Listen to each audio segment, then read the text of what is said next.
好久都没有找到需要找的那种草药，听到对面树林下面有这种声音，看这个竹子比较茂盛，估计有老乡在那里挖竹笋。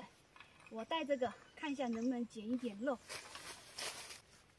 走到这边的话，我看这个竹子叶子并不是很茂盛，在地上发现明显有挖过的痕迹。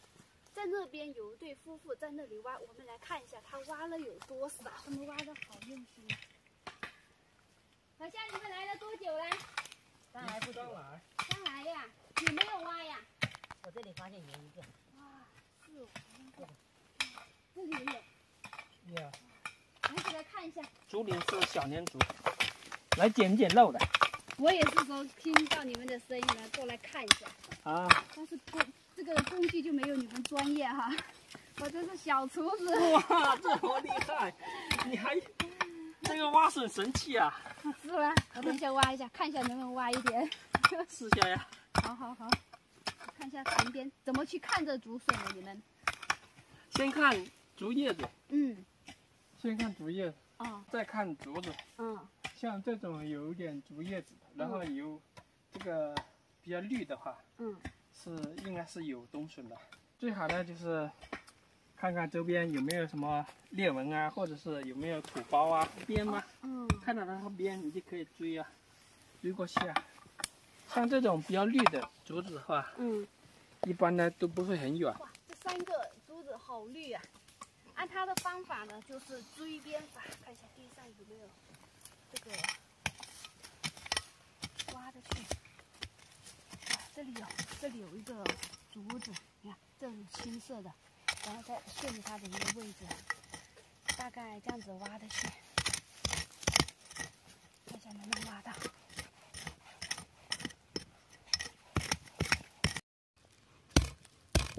哇，这好像有点小，哎，这里有一个，这个粗一点的，这个估计就有了，跟着它的一个方法挖下去。太难了，不好挖。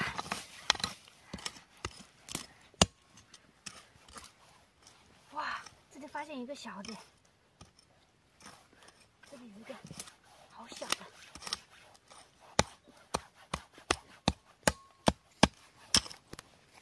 好像是那个小笋，你看好小。哎呀，这个方法真的有用哎，就是有点小。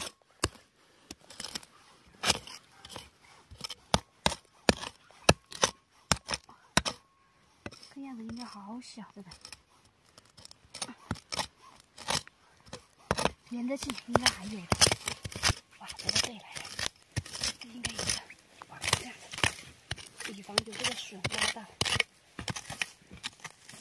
哎，还真的有哎！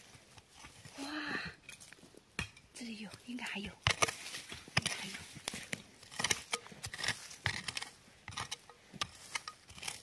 哇，果然这里有，在这里，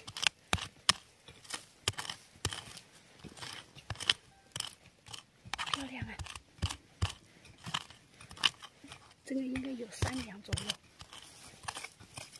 这是连起来的，这已经到底了，因为这里，然后我们从这里把它弄下去。据这位夫妇说呀，像这个竹尖这边，你看好多笋的，在这里，它后面肯定有很多笋。果然按照他的一个方法，真的挖到了笋，只是说今天没有挖得很好，站这边的时候有点断了。但是这个方法还是相当的不错。好了，今天呢就为大家先分享到这里，我接着再去挖一点。